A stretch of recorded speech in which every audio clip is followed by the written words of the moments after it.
15 minutes, bro. What's happening? I was like, are they going to eat? And then boom, 6-pounder, boom, 9.7, boom, 5-pounder, just back to back. Like as soon as that barometer bottomed out, it was on like Donkey Kong.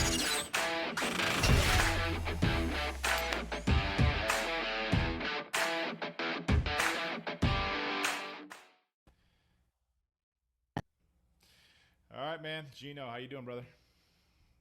Good, brother. How's it going? Good, good. Thanks for coming on. I know you've been a busy man out there, fishing every day. Yeah, brother. Yeah. Were you fishing today? Yeah, absolutely. Where Yeah, we where at? fished Eustis and Harris. So found a neat little deal going on in Haynes Creek. Kind of on accident, picking a client up a couple weeks ago. So we started off over in Haynes Creek Okay. and fished some bluegill beds, and then moved into Eustis. Didn't get anything going too excited in Eustis. Moved into Harris and started catching them pretty good. So Nice, nice, man. So, for those of you who don't know, so you're a guide full time, correct? that's correct. Yeah. Okay. And so, like, how did you get started? And like, when did you get started? Like, how did all this start about? So my dad was a guide. My dad was a guide. He owned a tackle shop in Apopka on 441 and fished tournaments for a living. So I grew up around it. It was something I'd always wanted to do, and was just kind of scared to bite the bullet and do it. I lost my dad unexpectedly a few years back and had a Sorry. pretty bad hunting accident. And that's something that I'd wanted to do then and was planning for it, but was planning like out in the future, like I'm going to save money. I'm going to do this. I'm going to do that. Yeah. My wife's like, listen, life's too short. You're not getting younger. Like if you're going to take a swing at this, go ahead and do it now. So I put my 2 weeks notice in and started guiding full time almost 2 years ago. So Okay. it's been good. Well, sorry to hear about your dad, but man, yeah, I'm sure becoming a guide isn't an easy decision because it's very it's not an easy job, especially when you have paying clients. You got to put them on fish, right? Yeah, I mean, you got to produce 7 days a week, and it's scary in the sense that like your friends can't grasp the concept, right? So you have doubts in your head, and you like try to explain to your friends like, hey, this is what I plan on doing, and they just don't get that you can make a living fishing. And I worked as a finance manager prior to doing this, so really hard to get those guys to wrap their head around it, Yeah. and give you some support. So it can be a scary deal, but it's awesome. It's hard to convince my wife I'm going to work every day, but Yeah, it's I know. it's good. It's good. I haven't had a day off in a few months. It can get exhausting, but I never wake up dreading like, oh man, I got to go to work. I'm always pumped and ready to rock. So Yeah, man. I really take my hat to you. You guys, like, I don't know how you guys can do it because even just like recreational fishing, just getting up in the mornings and those long days in the water, I'm beat, man. I can do it maybe once or twice, if it's a big tournament. But doing it consistently, like weeks on end, months on end, whatever it is, I couldn't do it, man.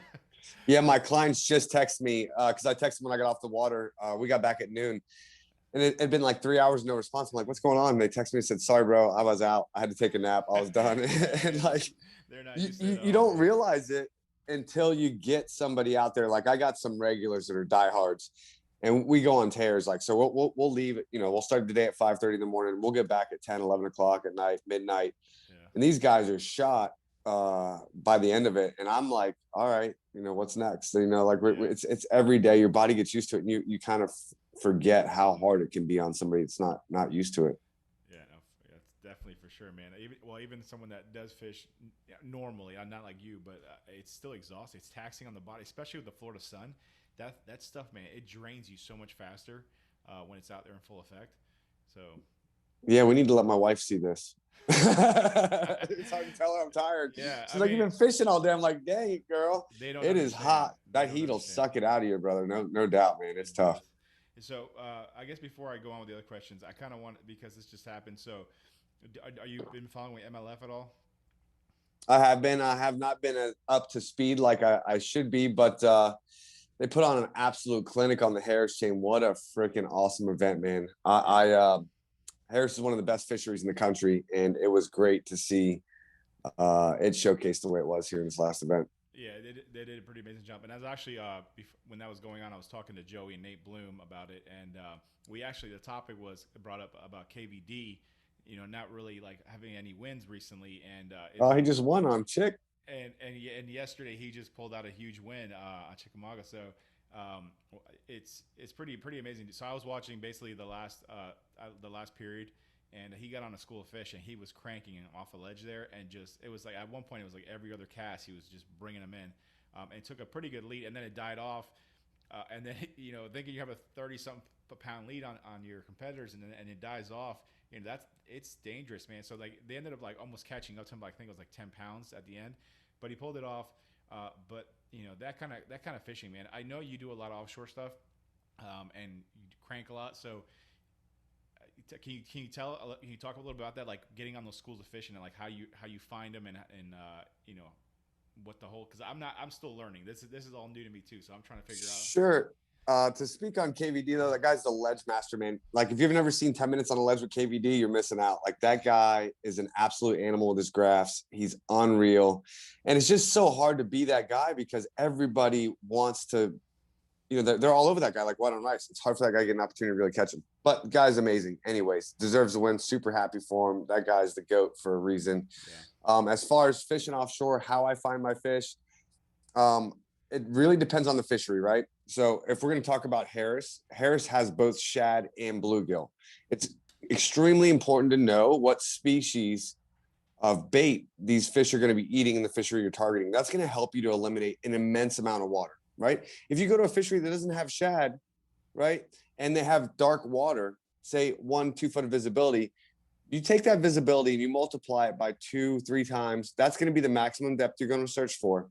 And you know that those fish are going to be in somewhat shallow water because it's stained. There's no shad. They're going to be targeting on crawfish or bluegill. So that's going to help you eliminate a ton of water. Now to talk on Harris has an insane panfish population that most people don't understand how big it is. It's unreal. So from the first full moon in May until October, your panfish are spawning offshore and they spawn deep in Harris. So those are great places to target that particular bait fish. And I look to be in areas they're going to live offshore, brush piles, limestone, right? A lot of people don't know about limestone here in Florida, but our panfish love to live on limestone bottom.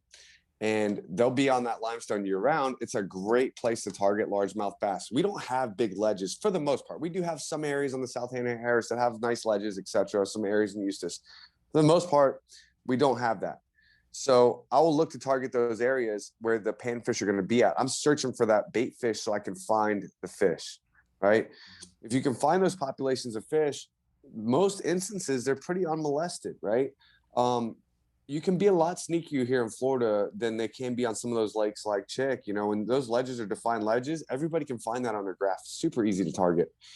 Florida, you got these giant expansive flats with limestone and shell, and it's really easy to get away from the pack if you can put in a little bit of time and find those schools. They're unmolested. They're a lot easier to catch, and you can really have a heck of a day out there. So speaking on like Harris, I look to target those panfish on the summer months, first full moon in May when they start to spawn into October. The shad generally are really close proximity to where the panfish are because they're living off the same food for the most part. They're living off plankton, right? So if you look at flow charts from lakes, you can find areas with higher concentrations of like current, whether it be wind, whether it's control currents like they have on Toho or the Harris chain. And you can find those areas that have high concentrations of plankton and look for shell bars, look for hard bottom in those areas, look for areas of incline. That's going to lead you to the areas where the bait fish are going to be. That's going to lead you to those schools of big fish. And it's unreal, brother. Like you get on the right bite offshore and it's just, I punished myself a few months out of the year, knowing that okay, the majority of fish up shallow, but I want to be on that offshore bite so bad. I'm there every day, checking. Like I might be up shallow with my customers during the day, but I'm out there prowling the offshore areas, looking, just waiting for that bite. Cause I know when it happens, it's unreal, man. And I'm blessed to be on a fishery with giant fish in the state of Florida and to be able to be out there every day. And, we've, I think in the last 2 weeks, we've had 8 or 9 trophy catches on my boat. Customers have caught, and it's just, Harris is one of the best fisheries around. And it just shows, man, if you can put a little bit of time out there, you can catch some giant fish. It's a lot of fun, man. Yeah, I've it's kind of a drive for me because I live over here towards Toho, but it's become like one of the chain of lakes that I enjoy going to when I have a chance to go to. But there's just so much to learn. There's so much water to cover and understand. Because then you have Griffin, who's all all grass, so it's a completely different monster. And then Dora, you have all those docks that you can fish. I mean, depending on if you're fishing shallow. So you have a bunch of a variety of different ways to fish out there, and the fishing. I mean, the fish are plentiful for sure. You just broke down those lakes about as easy as possible, right there, brother. Dora fished the docks, Griffin fished the grass. Like the docks are hot in Dora right now. Griffin's a grass lake, and here's what's tricky about Harrison Eustis. Harrison Eustis, when there's a bunch of grass in Harrison Eustis, those shell bars suck. They're like mediocre at best. They don't get good like they do when there's less grass. The less there is grass, the more you need to focus on those shell bars and limestone areas. The more grass, you really need to find those hot areas in the grass. But man, if you're ever available, just give me a buzz, man. Shoot me a text. Come hop in sometime, man. Okay, yeah, that's great, man. I know we were when I was fishing the Hares event, the last one, it was with Brandon, and we were kind of in a spot, and then we saw you guys roll up, and I don't think you knew who was on the boat, but I had no clue because like Brandon said, hey man, I'm gonna fish these areas. I'm like, dope. So I go shooting over there with my partner, yeah. and I'm like, dude, Brandon ain't here, bro. Let's lay down and fish this stuff, right? Because I'm looking for one power pole, right? I know Brandon's boat, and like I see that boat, I'm like, who are those dudes? Like, how'd they find this stuff, man? What are they doing? Yeah, that was dude. That place has been spitting out giants. Specifically, like the area you guys are at, that side of it is fire right now, brother. Like, whew, oh yeah, smoking hot. Nice, man. But yeah, we didn't get on the big schools. It was kind of a little tough that day, but we did catch some fish. We caught a lot of striper out there. It was they would come in waves, and it was fun though. Little not to get off subject, little trick though. When those waves of striper come through, blow out of there, like shoot over on the different end of the area or whatever. It seems to me like the big fish don't want to compete against those striper. You know, you'll catch the smaller fish around them, but if you can kind of get away from those guys for a little bit until they get out of there, those big fish will come in after. But it was early in the season when you guys were there. This was like what, 2 months ago? Yeah, it was. It was just starting to have, like they weren't ready yet. You know, you saw a lot of big fish up shallow. That was part of me torturing myself. You know, getting out there so early. And then of course, we see people like you out. Oh, okay, so they have to be offshore. So we're like, okay. But yeah, no, those areas we did see some good stuff down there. So I'm sure it holds fish. Like you're saying now, it's holding some good fish. So Brandon knows what's up, man. He's been out there and been on them. He knows what's up for sure. Yeah. So we'll definitely check it out now. So I'm guessing, since you live close to Harrison, you fish that the most. Is that probably your favorite chain of fish? Yeah, I absolutely love it. I love it because of the complexity of it. I love it that you can do whatever I mean, we got spring canals, we got flowing water, we got deep water, we got ledges, we got rock. There's quartz rock out there. There's giant limestone outcroppings like hydrilla, eelgrass. You can literally do anything you want, from crystal clear water to black tannic water. Like the chain's got it. So if you want to grow as an angler, like I feel like that chain of lakes has helped me so much, and I'm so eager to keep learning.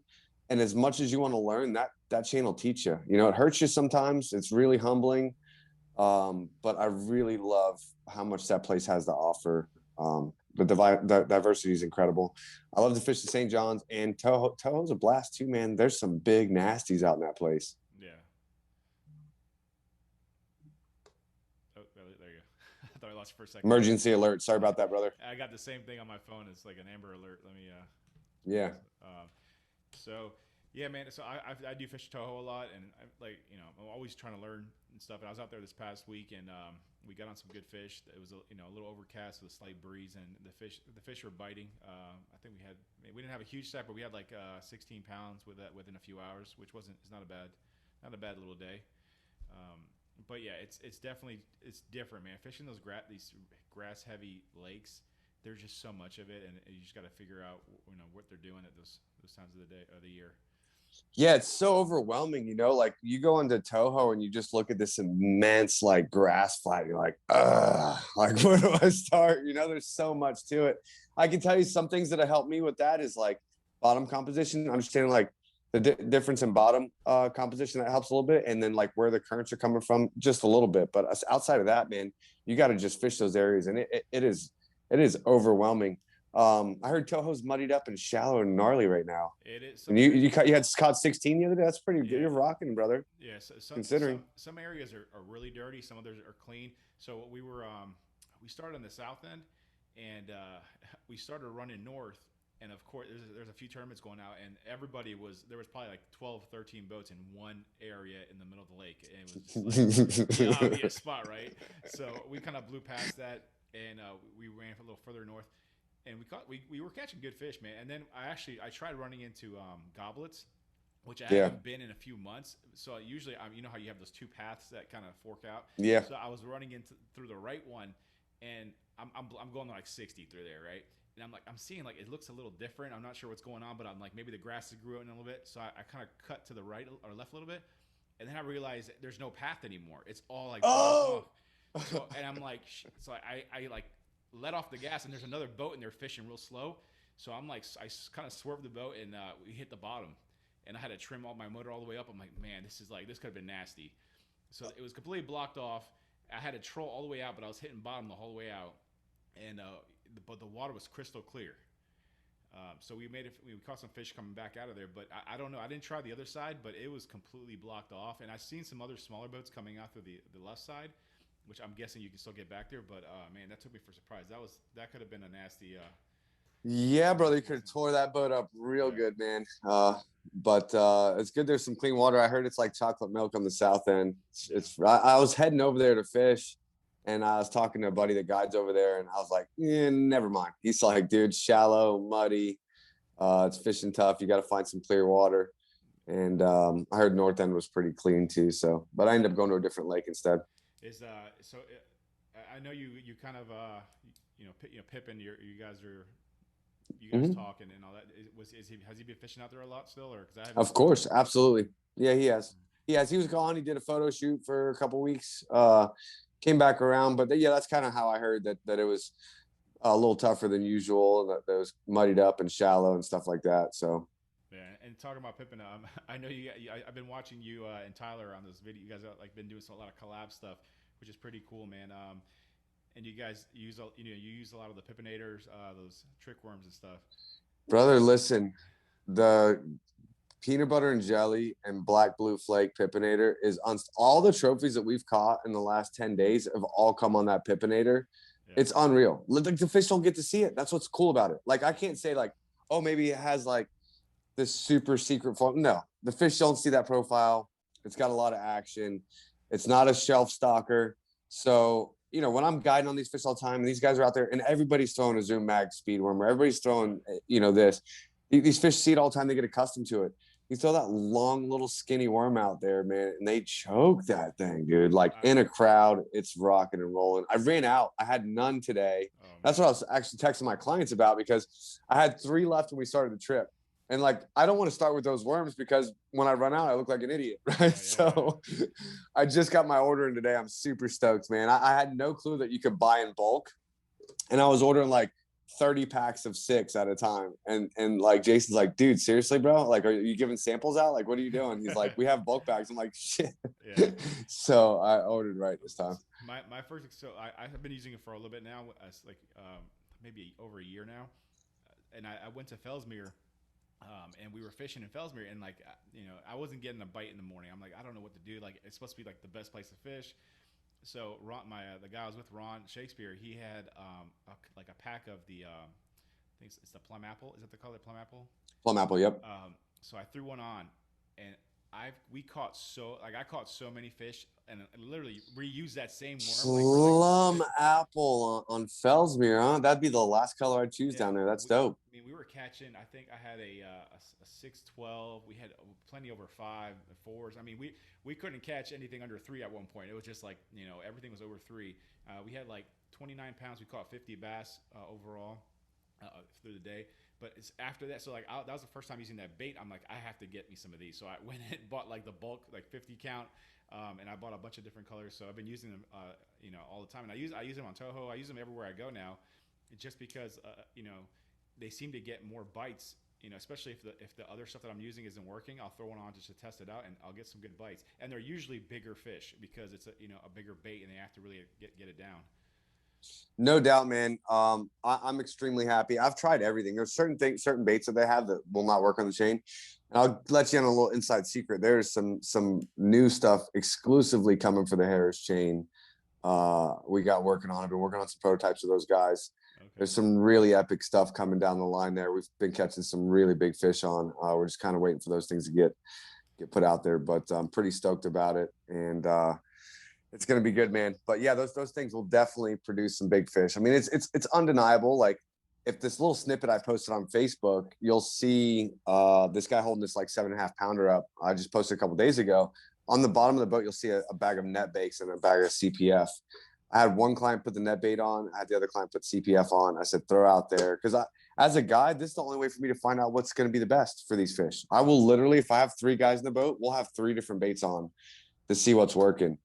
And he stuck that one and then stuck another big one. I was like, all right, girl, let me change this out. I'm going to give you the Pippinator. And then she started smoking them too. But it's undeniable, man. Those fish are not used to seeing it. They love it. Yeah, no, definitely. So, if, whoever's watching this, the CPF lures, I'll put all the stuff in the description so you can check them out. But that's definitely one of my favorite baits, my go-to baits for sure.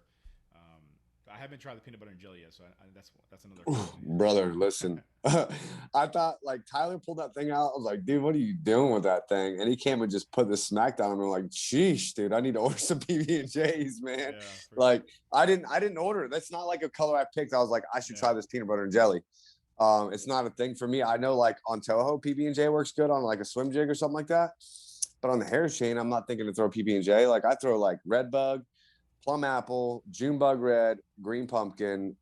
That's it, man. Maybe watermelon red if you wrench my wrist hard enough.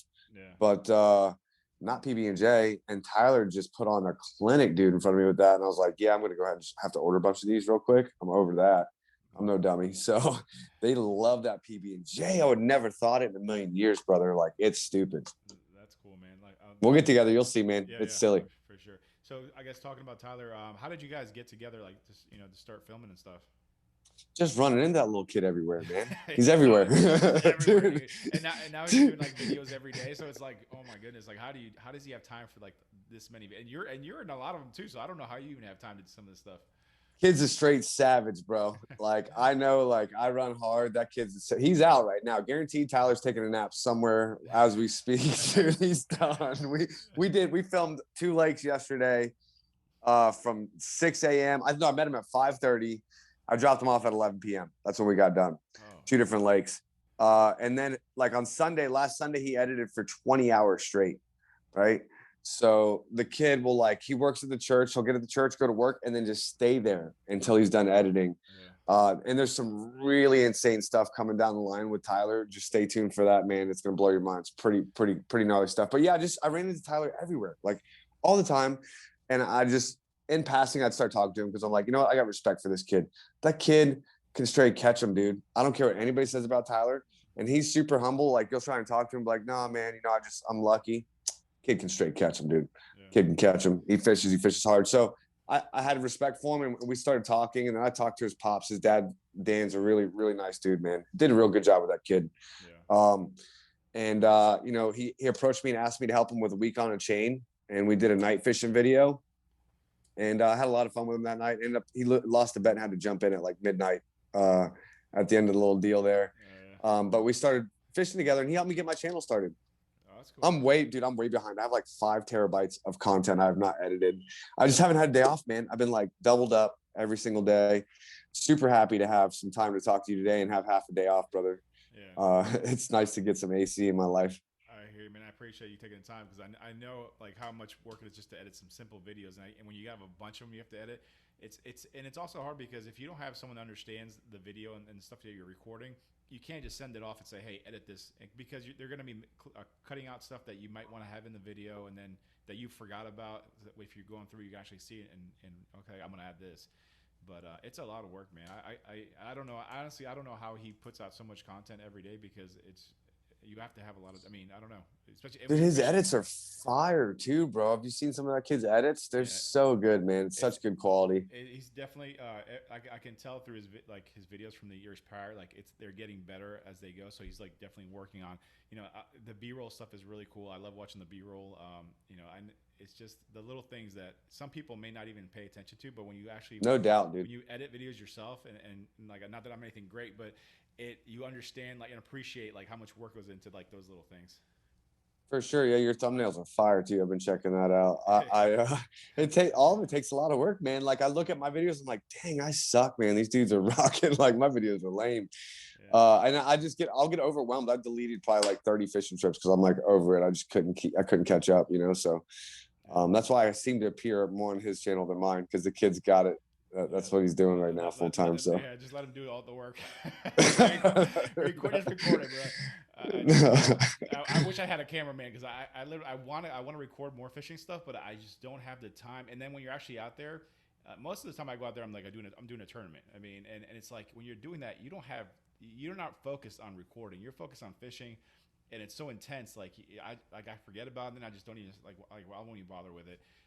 When you're fun fishing, it's different. You have time to kind of mess around and not be too stressed out. But yeah, like I have so many times, like when I won the ABA Open, I had my camera running all day while I blanked, right? And then as soon as I get on the fish, like my camera died or the SD card was full or something, like forget it, dude. Next thing you know, it's like 7 pounders. Like I'm like, unbelievable, dude. Like I never get like the good stuff on camera, bro. Like when it goes down, it just seems like the camera's not rolling, or I'm focused on my clients or whatever, and I miss it. I'm like, God, man, such a bummer. It's so hard. I got a lot of respect for those cats. yeah, and then so when I forget where I was fishing at. I didn't take all my equipment out, and I was like, all right, I'm gonna start recording. And then before I said that, like, I started catching fish. I'm like, okay. So I opened up the locker to get my cameras out, and I had the fish on there anyway. So I'm like, trying to do both at the same time. The fish fell off the hook into the locker and was just like rubbing slime When the camera? everywhere, dude. I'm like, I'm wallet, on my keys. I'm like, oh my god, and I couldn't get him out of the box. I'm like, so I finally got him out, and I had to clean everything off. By the time I was done cleaning, I was so over it. I'm like, you know what? Screw it. I'll record next time I go out. But yeah, that fish, man, it beat me. Yeah, that's rough. I don't. So have you had any crazy experiences like on the water with like either a client or another boater or anything? That Yeah, laugh says it brother. all. Dude, I've had some gnarly experiences with clients on the water. I've had some insane things happen. I don't even know if I should talk on air about some of these things. Don't worry, no Now, one's gonna watch this. I'm just I kidding. did have. I'll send you a video, but I don't want to like make it public No, of no. this guy the other day. But I'm fishing with a buddy of mine, and we're casting over this shell bar. Brandon actually knows where it's at. It's one of the first places that Brandon found offshore. He like sent me a picture. I'm like, oh, this is here. He's like, holy cow, how'd you guess that? I knew the bottom, but we're fishing, and the dude comes over and like just drops his anchor like where our lines are. I'm like, hey brother, you're not gonna do that, are you? And he's like, do what? I was like, you're not gonna put your anchor like right where I'm casting. I'm talking about 10 feet from my boat. Yeah. And he's like, I've been here 35 years. You're damn right I am. I'm like, Jesus, man. But like, there's a lot of that goes on. He was in a pontoon boat. Yeah. And then I had a client that he took something extra. And then I guess I can say it. I won't show the video. I'm not going to say any names, but this guy literally, he got on my boat. He had an EpiPen with him. And he's like, hey man, I seen the EpiPen when I got on the boat. I'm like, hey, what's that for, man? You allergic to something? And he's like, yeah, man. I'm like, what are you allergic to? He's like, bitey things. I'm like, bitey things like what? What do you mean? But he's like, mosquitoes, ants. I'm like, Jesus, man, this guy's getting bit. We're on the river. Like he's for sure gonna get bit. So I said, sir, I'm gonna go ahead and have to take that from you and keep that on me in case something happens. So we go out, we fish the shell bar over there in the mouth of Dexter. We get him all right, and he wants to go back to the hotel room. I take him back to Castaways, and this guy comes out, and it's no wait. The river's flooded, and we got to like, even though it's only a few miles, 6 miles, it's an hour idle, right? So he gets on the boat and he kind of nods out, and I don't think anything of it. Well, I pull in this slough to like check on some bedding fish, and this dude's like nodding out, and he like blurts out like, "Is that your hot wife?" I'm like, "What?" He's like, "Is that your hot wife?" I'm like, "What, man?" He's like, "Where are we?" I said, "We're fishing, dude. You haven't actually with EpiPen?" He's like, "Yeah." So I slammed that thing into his leg, dude. And this dude, I'm like, "You want me to call 911, dude? I'm gonna call 911." He's like, "No. It's just it's pure adrenaline, man. I'm just scared of needles." I'm like, "What, dude? Like your trip's over, brother. Like I'm gonna have to take you inside, take you back." Yeah. And so apparently this guy just injected himself with something. Who knows what he did? Oh I mean, yeah. his wife had track marks on her arms. Anyways, the guy tried to tackle me on the boat. It didn't work out for him. He broke my windshields out. That was probably the craziest deal I've had. I had another guy. We get out there. He catches a fish. He's like, "Dude, today's my lucky day. This is the most insane day of my life. Take me back. I need to get scratch offs." I take him back to the ramp. He gets some scratch offs, comes out. I take him back out. I'm sitting there for an hour while he's getting scratch offs. Mind you, we fished for 5 minutes, dude. Oh my John's Lake, god. the little pinch there, smokes like a 4 or 5 pounder on top water. Take him back out. He catches another one. He's like, "Woo, today was insane, brother. Take me back." I'm all set. I'm like, "Brother, what? Like, we have like several more hours to go, right?" He's like, Yeah. "No, man, today was the best day of my life." Like I had that. Um, I had someone try and jump out of a boat last year. Right. So we're in the marsh. We're fishing. It's 55 degrees out, maybe 60 degrees. It's Yeah. pretty dang cold. I got a group of three. This guy's telling a story about how his buddy drowned. You've been in the marsh. It's hydrilla topped out just about everywhere. Yeah. And he sees the hydrilla and he's telling a story about how his buddy drowned in this hydrilla. And he because he got tangled in the grass.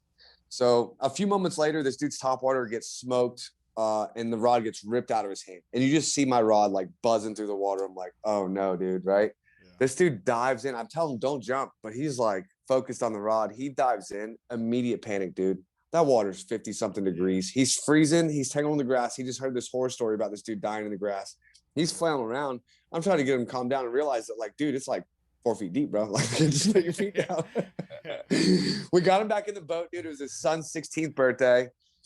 Kind of a task to get him in. Dude froze to death. Stayed there for 8 hours. I like promised his kid I would get him on a trophy. Yeah. And I'm like, "Dude, I'll find you a trophy today. I promise." Dad froze to death the whole time, dude. Straight soldier, didn't give up. And the most unlucky thing that happened to a guide happened to me.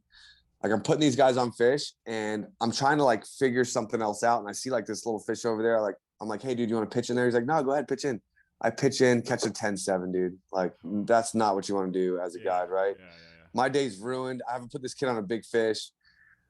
Finally, like I'm about to give up hope, man. I stay 2 hours late and we roll up and catch this kid. This kid catches a trophy off the bed, saves the day. Papa Duke stayed in there, freezing to death, never gave up. And yeah, pretty epic deal. Yeah. So. I can't. I mean, I've fished with charter guides. Mainly saltwater stuff, and normally they don't really fish with you because they want you to make sure they want to sure you catch the fish. But I've noticed like in the bass world, a lot of guys they'll fish along with their clients and trying to find what work is working. So it's gotta be tough when you catch something like that, and you really it's meant for your client. Absolute nightmare, brother. Yeah. Nightmare. Worst case scenario. And like when I get in the boat, my customers get that bread and butter, right? Like this is the guaranteed. I'm gonna throw this 9-inch swim bait. If I get bit, dude, I'm gonna cut it off and hand it to you, right? Yeah. Yeah. Or I'm gonna throw a 14-inch worm. If I get bit, I'm gonna pass the rod on to you. I try not to really fish. Now, if it's a regular of mine and trips up and I'm like, "Dude, you want to go check something with me real quick?" And we go, then I'm gonna break out that Yeah. stick and start really fishing. But that is the worst nightmare. Like when that happened, man, my whole soul just like it just sunk, dude. My heart sunk. I'm like, "Man, I can't believe I just did that." And they're like, "You want me to get to the net?" I'm like, "No, dude, I want this fish to fall off." Like I don't want You want me to take a picture for you? Oh my God, Gino they holding the did, fish. dude. It's so bad. It's this kid's birthday, like worst case scenario, man. And I can't believe I pulled it off and got him another trophy, man. That's what's so cool about Harris, man. Yeah. That place has got some freaks swimming around there, dude. Like Yeah. I fished with Tyler for 6 hours on a teener, like couldn't catch her, but just didn't even look like a real fish. That's how big it was. Really. There's some giants, dude. So crazy. That's awesome, man. I'm looking. I want to do something like that. That's definitely yeah. I've caught some decent fish in the last few years from the boats, but I haven't had those days where you're catching like at least two or more like really really decent like trophy catch fish. That's pretty incredible. Yeah, dude. It's that month. This is it. June, July. This is the time to do it. Like the best day we had last year was 6 over 8 pounds, all on crankbaits and big worms. And that was July like 10th or 11th. But June, July, those months are like the months, brother, to do it. Like if you have time in the next few weeks, you just shoot me a message, brother, and come jump in. You can literally just bring a few rods and hop in, or not bring rods. I got whatever you need. All right. Do you find that the like out there you're better fishing like in the first half of the day, or is the bite better later on for you? Like what's normally? I'm gonna go a little deep with this one here. All right, so it really depends on the barometric pressure in your major and minor feeds, right? So if you have a high barometer and you're not in a major or minor feed, the likelihood of you catching a big fish is like slim to none, brother. At least on the Harris chain, it's just not happening. Like you really need that barometer to be dropping and be in a major or minor feed. It's unreal. Like if you've ever hunted before and you've been in the woods and you look at your major and minor feeds, the woods outside of outside weather influence, during your major and minors, that's when the woods come to life. That's when the birds are chirping, the deer are moving, etc. Same thing goes for the fish.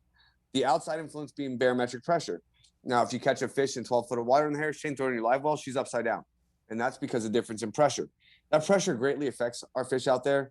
And it really determines whether or not you're going to catch big fish. There's an app called Angler out there. They'll actually create a timeline showing you the barometric pressure, the air temperature, and the GPS location, and record the picture, and it creates a timeline of your fish catches. You will see that those fish catches, all your big clusters, your big runs of fish are going to be on falling barometer or during a major or minor feed. So that's when your bite's going to be best, dude. If you get out there, and I keep a barometer app, I keep FishBrain. FishBrain will tell me the prediction for when that barometer is going to fall, and a solar lunar apps to tell me when the major and minor feeds are. So I can look at my day and say, okay, tomorrow our big fish are going to eat between 11 and 1 p.m., dude. And that is so freaking spot on. Like if you've ever talked to anybody that's ever been in the boat with me, man, like we can almost always call it. I can look and say, this is when it's going to go down. And that's when you're going to catch your big fish. And I had a muskie guy, a walleye guy, a muskie guy. He's a guide up north. I took his son out, Fisher Smith. And he's like, dude, I won't even go to my fish if it's not a fallen barometer or major feed. I won't. He's like, if we're fishing for one fish, dude, right? And if I'm throwing on that fish and it's a lull in the day, I'm going to ruin my chance when that fish is ready to eat. I've just beat him over the head with a lure and the fish wasn't going to eat anyways. Yeah. So I will go do something else until it's time for that fish to eat. They're even more hardcore about it than I am, but I am super. I have 3 apps on my phone running all the time. I had no phone today because I dropped it in the lake freaking out. I had no clue when these fish were going to eat, but it is so crazy, brother. If you try that app, it's going to blow your mind. I promise you. You said it's FishBrain and Angler. Is that the one you said? Angler's the app that's going to like show you how accurate this stuff is, right? So Angler will record the air temperature, the barometric pressure, and your fish catch and GPS coordinate. Every time you catch a fish, take a picture, it creates a timeline for you, right? But I use FishBrain to predict the barometer. It shows you the barometer prediction. I use a solar lunar app for the major and minor feeds. And I use an app called Barometer. It's literally just a barometer. If you have an iPhone, your iPhone actually has a barometer in it. So it'll be the real barometric pressure where you're standing. If you have a Samsung, it's going to be from the closest weather station. Okay.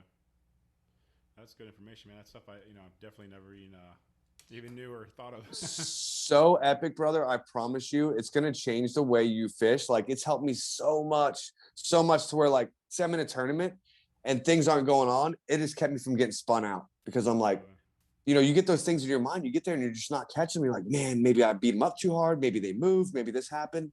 No, you're like, okay, these fish are not going to eat right now. Like when me and James won the Chamber of Commerce tournament for like 29 pounds, we knew those fish weren't going to eat till 9:45, dude. We were not spun out. We had nothing going on. 9:45 hit. By 10:30, we had 29 pounds, done deal. But we didn't get spun out or stressed out. We knew it just wasn't going to go down yet. We just knew they weren't ready. And then when it's on, it's on, man. Like this guy, Joe Bianco, he's an outdoors writer. He came with me last year and he wanted to catch a trophy fish. And I was like, dude, it's going to happen. But, it's not going to happen until about 1:45, 2 o'clock. 2 o'clock, I think I said.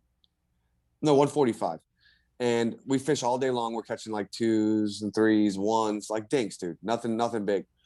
And I'm like, it's time. So we go over there, we're fishing. He's like, dude, it's been like 15 minutes, bro. What's happening? I was like, are they going to eat? And then boom, 6-pounder, boom, 9-7, boom, 5-pounder, just back to back. Like as soon as that barometer bottomed out, it was on like Donkey Kong. And we'd literally been in the same area for 2 hours, and just, Yeah. it will change things for you. I promise you. So you want that I guess you said the barometer to show like the lower Yep. numbers, like to be like on the low end, or Yeah. So what I do is on that app, you pin when you start your day, you pin where that barometer is. okay, And then you can see when it's going to fall. But FishBrain will also show you a prediction. So you can look at it and say, like, okay, my day off is Thursday next week. This is the day I get to have fit to go fishing. And you can look at that app and say, okay, the barometer is going to fall at from 11 a.m. until 1 p.m. 1 p.m. it's going to be at bottom. Dude, if 1 p.m. lines up with the major feed, like it's going to be like you need to be where your big fish are at. You're going to have the most epic run you've ever had. Like it's so good, dude. I'm guessing. I mean, it's not the same thing, but it's similar to where like the saltwater guys when we checking the incoming and outgoing tides. You know, kind of a similar concept. But It's paramount. Absolutely. Yeah, you have it's timing. It is 100%. Yeah, just like running water, just like a tidal fishery, like it is imperative you have that. And it really, from the data I can find from all the research I've done, um, some fisheries are affected more than others. Obviously, tidal fisheries probably not going to be affected as much. That tide's what activates those fish. Yeah. But I can tell you, these lakes here in Central Florida, they're greatly affected by it. It's huge. And then I was able to get enough of my friends in on it to download the app so we can gather enough data to see how accurate it is. And it's the real deal, brother. I promise you. Okay, no, for sure. I'm definitely I'm definitely gonna download this and check it out. I might not know how to use it right away, but I'll check it out. For You'll sure. get the Angler's going to teach you though. Because Angler will make that timeline for you and show you, and it's gonna start clicking. You're like, dude, that's when it's gonna happen. Okay. Promise. You're giving out all your secrets, man.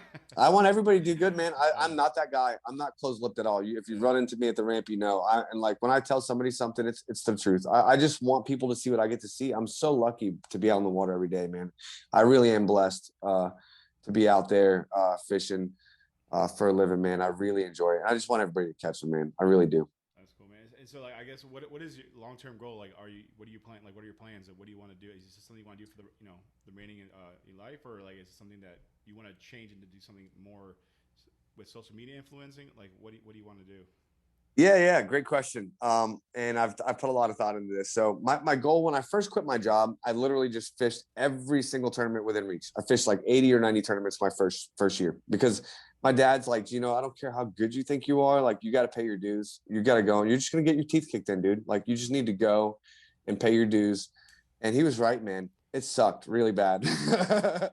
And I wanted to earn a reputation for myself, and I wanted to learn. I wanted to learn how to make decisions under duress while you're fishing tournaments, etc. And then I got into guiding. I love guiding. There's something special about sharing that moment with somebody. So ideally, the end goal is grow my channel, fish tournaments. I'm going to fish 1 or 2 big trails a year.